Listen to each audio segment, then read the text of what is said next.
Si te prosterner te convient, fais-le. Si t'asseoir te convient pour parler à Dieu, fais-le. Si te mettre à genoux te convient pour t'adresser à Dieu, fais-le. Si rester debout, mais avec un cœur et un esprit concentré, fais-le. Mais ne reste pas la bouche fermée. Adresse-toi à Dieu avec tes mots. C'est ça l'outil que Dieu t'a donné. Avec ta foi, c'est ça l'outil que Dieu t'a donné. Adresse-toi à ce Dieu-là.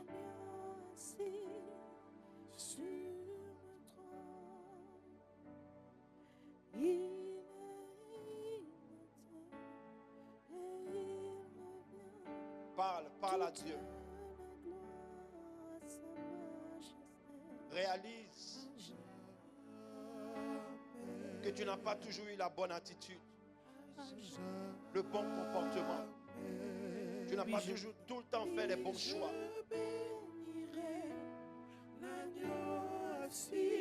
Réconcilie-toi avec lui ce matin.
Je bénirai. Oui, je bénirai l'agneau assis sur le trône. Sur le trône. Il était. Et il revient. Toute la gloire à sa majesté. À jamais.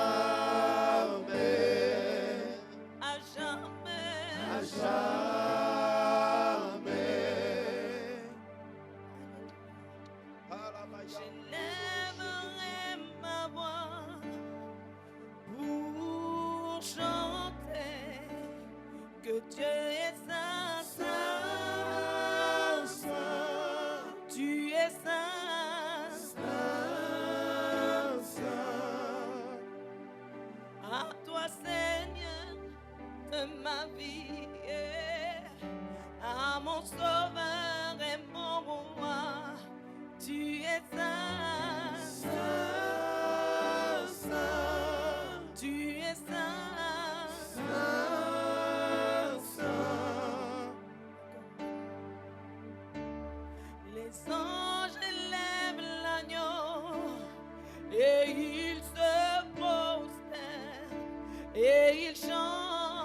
Saint, saint. Ils disent saint.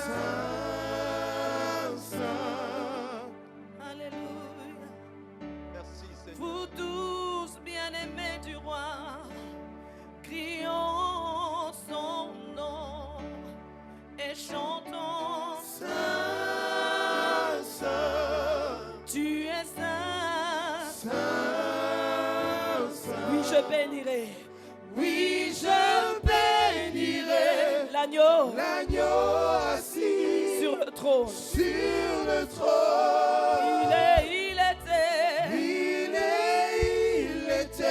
Et il revient, toute la gloire à sa majesté. À jamais, à jamais, à jamais. Est-ce que tu peux monter encore? Oui, je bénirai l'agneau assis sur le trône. sur le trône. Il était, Il était, et il revient. il revient. Toute la gloire, Toute la gloire à sa majesté. à jamais, À jamais, Seigneur. à jamais. à jamais.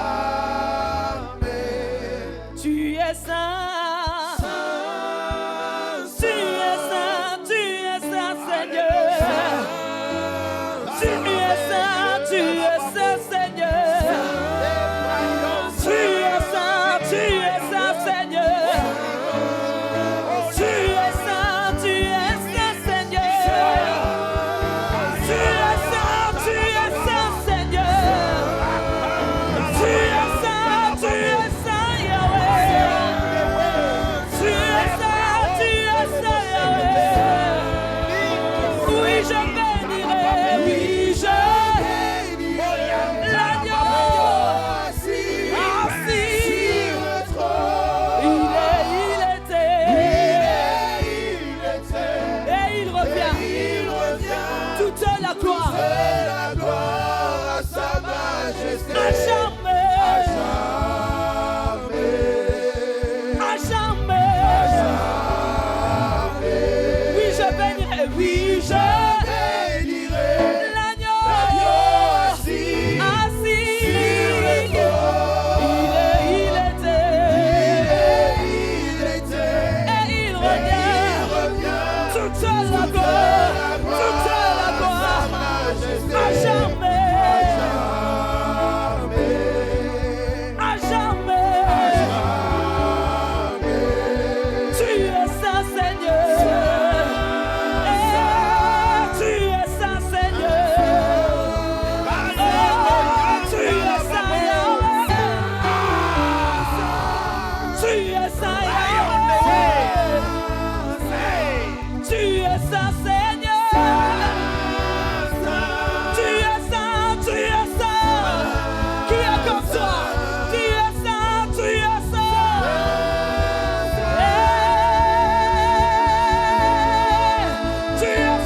Seigneur. Tu es saint, Seigneur.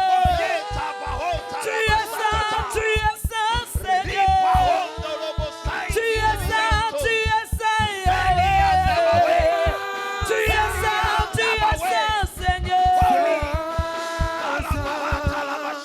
Oui, je bénirai l'agneau assis sur le trône. Il était, et il revient. Toute la gloire à sa majesté. À jamais.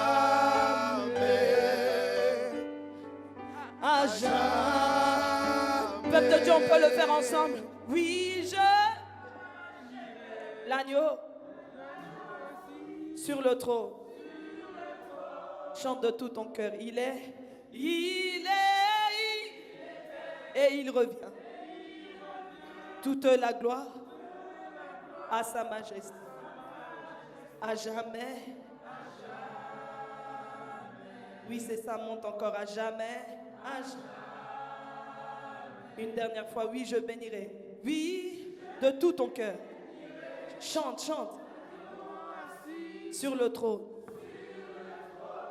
Il était. Et il revient. Toute la gloire à sa majesté. À jamais. Encore une fois. À jamais. Et tu vas dire, tu es saint. Tu es saint, saint. Tu es saint, Seigneur. Il est 3 fois saint. Tu es saint, Yahweh. Tu es saint, Seigneur. Seigneur, écoute notre adoration. Tu es saint, Papa. Tu es saint.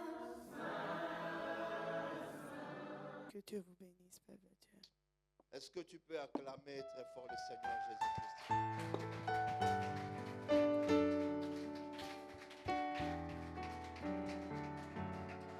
demande pas d'acclamer ton voisin. Je te demande d'acclamer Jésus de Nazareth. L'agneau de Dieu est assis sur son trône. Celui qui vit et qui règne à jamais. Pousse des cris de joie ce matin et acclame encore Jésus-Christ de Nazareth. Que le ciel entende ton acclamation. Que la terre, bien-aimée, puisse trembler, je dirais, sous le son de ton acclamation. Il règne à jamais. Regarde quelqu'un, dis-lui, il règne à jamais. Tu ne le dis pas bien, dis bien à ton voisin, il règne à jamais. Encore une fois, il règne à jamais.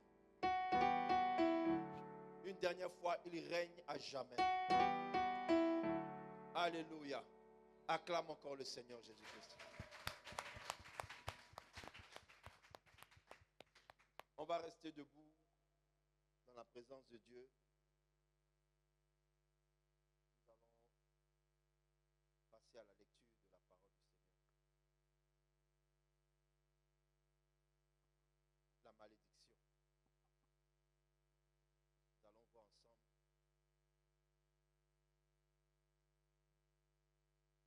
les bases de cet esprit. Et nous allons beaucoup prier ce matin. Alléluia. La malédiction. Prenez ensemble Deutéronome chapitre 7, verset 1 à 2. Je vais compter jusqu'à 2. Charles, tu vas lire les autres versets. Ça, on va lire ça tous à l'unisson. Ensemble, je vais compter jusqu'à 2. Et nous allons lire à haute voix les versets qui sont affichés à l'écran. 1 et 2. Lisons ensemble.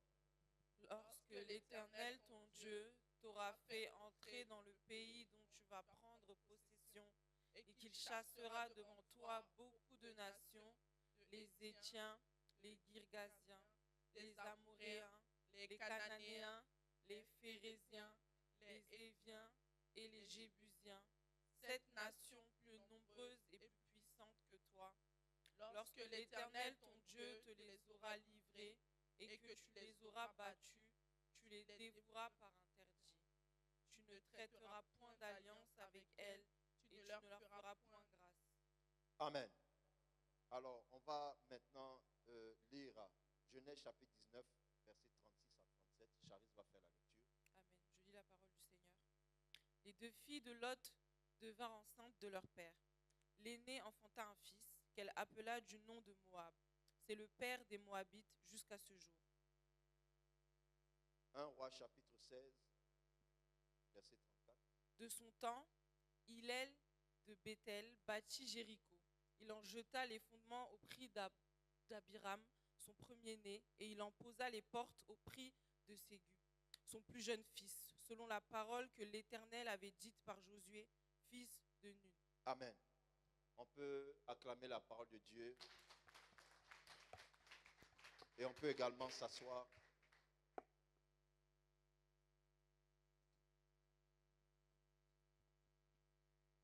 Alléluia. La malédiction. Nous voyons dans Deutéronome chapitre 7 que nous avons lu que la malédiction est également personnifiée parmi les peuples habitants de Canaan. Lorsque Israël devait prendre, vous voyez, possession de cette terre, Dieu va leur citer 7 nations et l'Éternel signifie lui-même que ce sont les nations plus nombreuses et plus puissantes que vous. Alléluia. Mais Dieu les livre entre vous et vous n'aurez pas, je dirais, à traiter alliance. Parce que quand quelqu'un est plus fort et plus puissant que toi, tu as tendance à signer un pacte de non-agression ou une alliance avec cette personne pour pouvoir soit bénéficier de sa protection ou, je dirais, soit continuer à travailler sans être importuné ou embêté. Mais l'Éternel dit que ces nations que vous allez rencontrer, pourtant, Dieu parle d'un peuple de pratiquement plus de 6 millions d'hommes qui est sorti de l'Égypte. Israël comptait 6 millions d'hommes, sans compter les femmes qui pouvaient être, je dirais, soit le double ou le nombre, et les enfants également qui pouvaient être le double ou le triple, vous voyez, de ce nombre qui était donné. Donc, on parle d'un peuple au minimum de 12 millions, comptant hommes, femmes et enfants sortis de l'Égypte. Mais l'Éternel dit que chaque peuple que vous allez rencontrer à Canaan est plus nombreux et plus puissant que vous. Donc chaque peuple fait plus de 12 millions d'habitants et ils sont plus puissants que vous. Alléluia. Vous allez les rencontrer, mais vous devez tous les exterminer. Et parmi, je dirais, ces peuples-là, la malédiction est également personnifiée en la personne de Canaan. Canaan veut dire parler contre. Quelqu'un peut dire parler contre. Et quand vous prenez la racine du mot parler contre, on parle de malédiction. Alléluia. Ça veut dire que c'est le mal qui était dicté. Le mal qui était prononcé. Alléluia. Donc la Bible même personnifie. Je vous ai dit que les Hétiens c'était quoi? Si vous vous rappelez.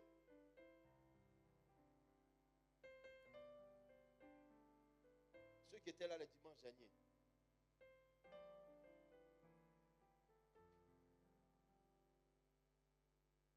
Bon, les Girgasiens, c'était quoi?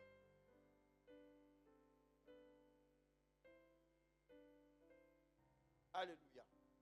Si on donne de tels enseignements, que ce n'est pas pour qu'on puisse les retenir, vous voyez, c'est risqué, c'est dangereux. Alléluia. Parce que c'est au travers, je dirais, la Bible dit quoi dans le livre de Luc chapitre 8, verset 16? Que la bonne terre, c'est celle qui fait quoi? Dites-moi.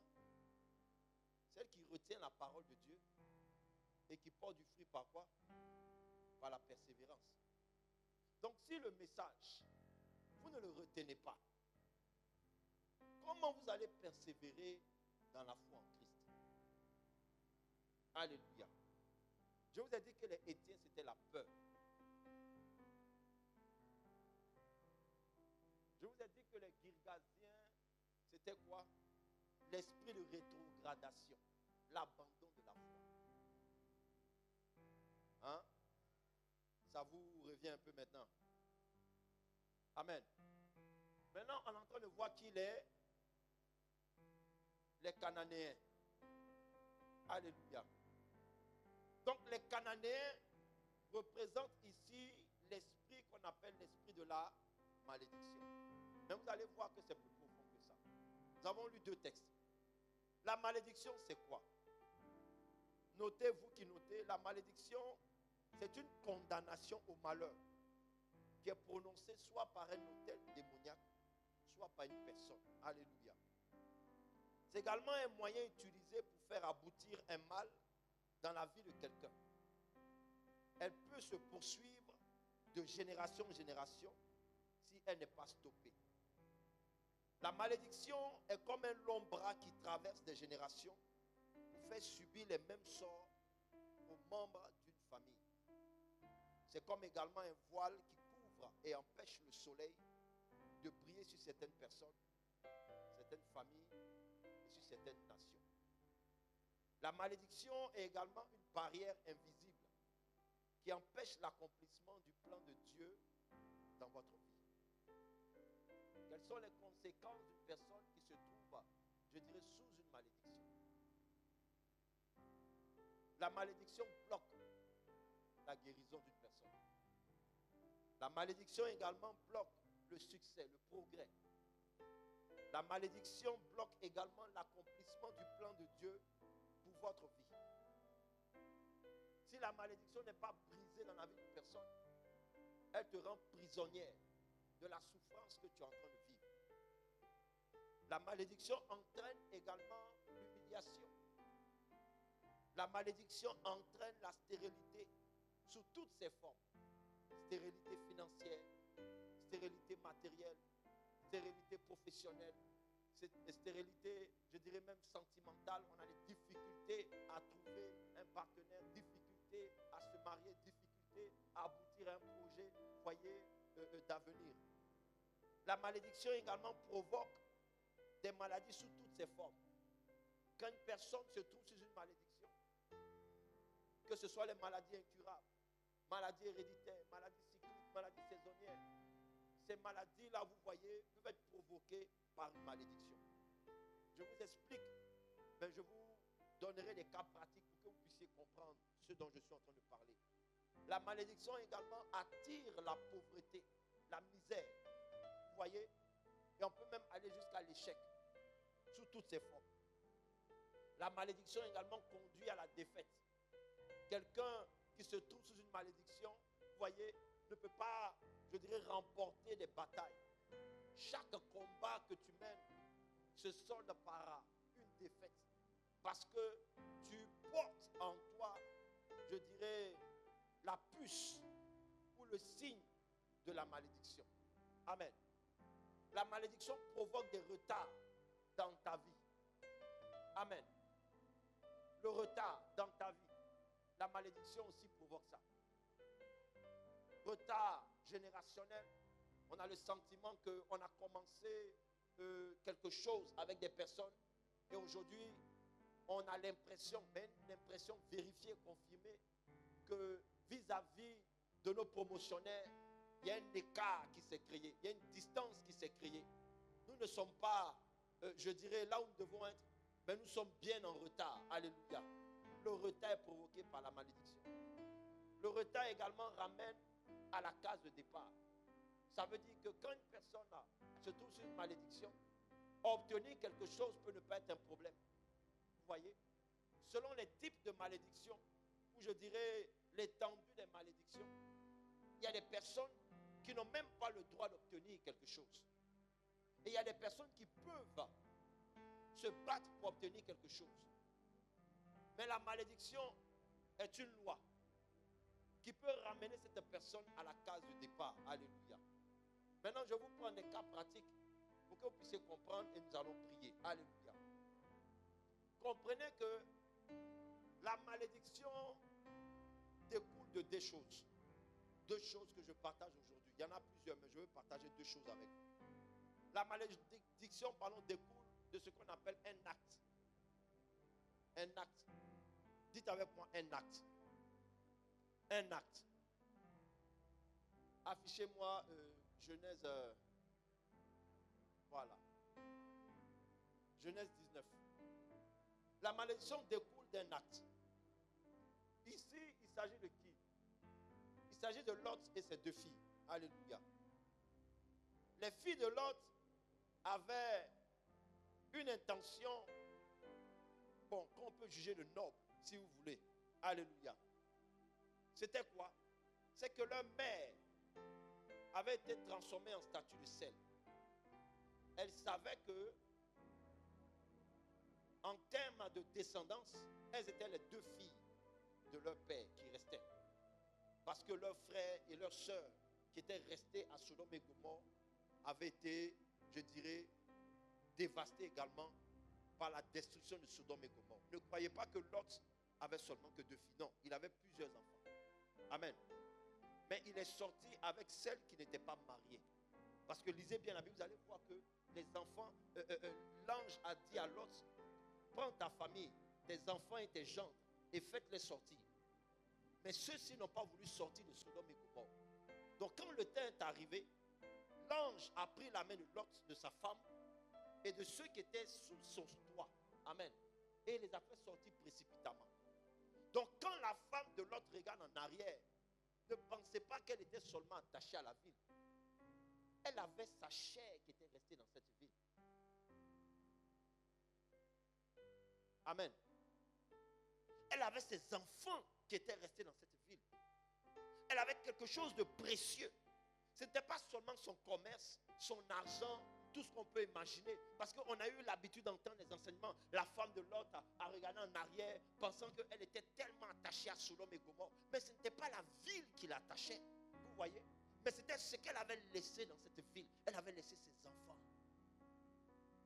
Dites-moi, quelle mère va savoir qu'elle part pour ne jamais revenir en arrière et savoir qu'elle a laissé ses enfants derrière et puis ne pas regarder, ne pas jeter un coup d'œil?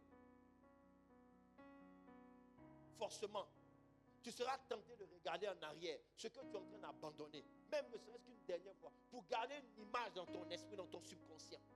Dans la femme de Lot, humainement parlant, l'acte qu'elle a posé de regarder en arrière, on peut dire que c'est compréhensible, parce que ça vient de ses émotions, vous voyez. Mais selon le plan de Dieu, elle ne devait pas regarder en arrière. Alléluia. Donc, quand elle est transformée en statue de sel, l'autre arrive déprimé. Il était dans une dépression, vous voyez. Et il se retrouvait maintenant dans les montagnes avec ses 2 filles qui étaient vierges, qui n'avaient pas d'homme, qui n'étaient pas mariées. Alléluia. Elles se sont dit, bon, Sodome et Gomorrhe est détruit. Nous sommes les 2 filles de notre père. Nous sommes censés rester, vous voyez, dans les montagnes. On ne connaît pas d'homme, mais il faut que la famille s'agrandisse. Alors elles ont décidé, de manière unilatérale,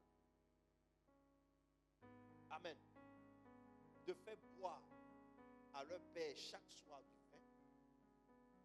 Hein? Et chacune d'entre elles devait aller à son tour, aller avec leur papa.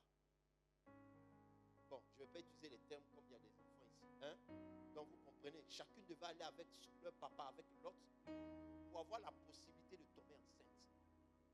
Donc, une aujourd'hui va avec le papa, le lendemain c'est l'autre qui va avec le papa. L'objectif c'est de faire quoi?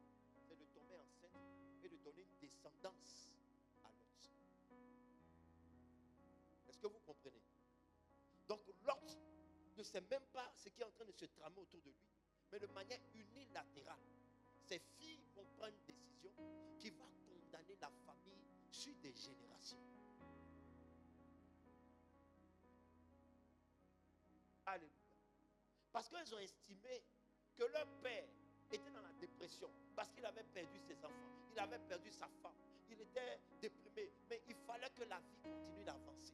Donc elles ont dit, on va prendre la décision, parce que notre père n'est plus en mesure de prendre quelle que soit une décision, il ne peut plus prendre, parce qu'il est en pleine dépression. Donc c'est à nous les filles de nous prendre en main et de prendre maintenant la famille en main. Voici la décision qu'elles ont décidé de prendre, de manière unilatérale. Elles ont dit, on va faire boire chaque soir à notre père, parce que si de ces, comment on appelle ça même, s'il n'est pas ivre, c'est une décision qu'il ne peut pas accepter.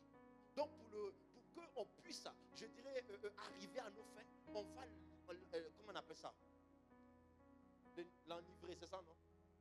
Voilà, on va l'enivrer, et puis maintenant on va aller avec lui.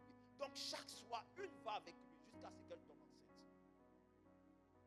Quand elles vont accoucher, voici maintenant là où on arrive. Les 2 filles de Lot devenaient enceintes de leur père. Et l'aînée enfanta un fils qu'elle appela du nom de Moab. C'est le père des Moabites. Donc c'est un acte unilatéral qui va donner naissance à une, comment on appelle ça? À une descendance, à un peuple. C'est le terme même approprié. Qui va donner naissance à un peuple qui ne devait même pas exister. Sous une décision unilatérale, un peuple va sortir, vous voyez, des entrailles d'une femme. Et ce peuple va s'appeler les Moabites.